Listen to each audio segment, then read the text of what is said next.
Libel to the Game of Thrones cast with Queen's shocking statement. Prince Harry has criticised the royal family's silence on Jeremy Clarkson's horrific newspaper column about Meghan Markle.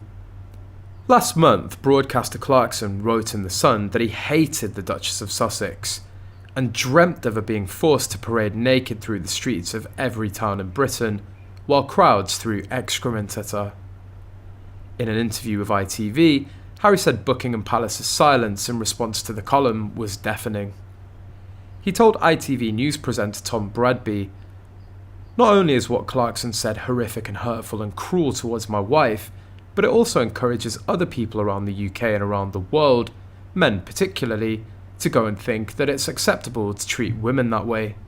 Jeremy Clarkson said in a tweet, "Oh dear, I've rather put my foot in it." In a column I wrote about Meghan Markle, I made a clumsy reference to a scene in Game of Thrones, and this has gone down very badly with a great number of people. I'm horrified to have caused so much hurt, and I shall be more careful in the future. Game of Thrones has been creating a fan base not just among the netizens, but also celebrities and famous personalities. One such personality is Prince Harry.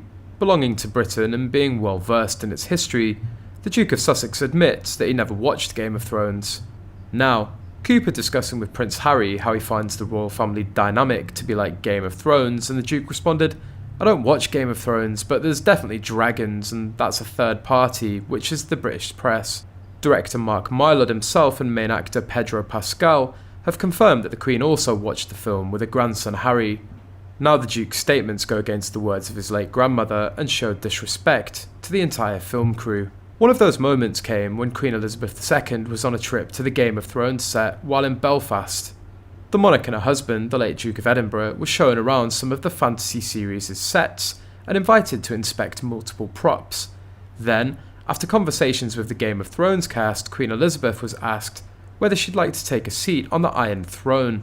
Perhaps unsurprisingly, the monarch politely declined, choosing instead to enjoy the throne made of 1,000 swords from a safe distance. However, what may come as a surprise is the reason why Queen Elizabeth chose to decline the invitation to sit on the throne.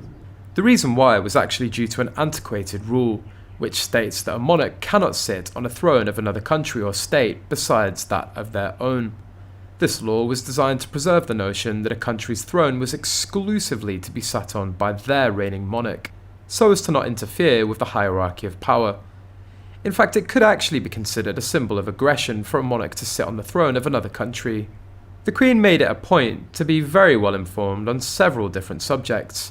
Harold is just a simple idiot. I imagine he'd be the village idiot if that was still a thing.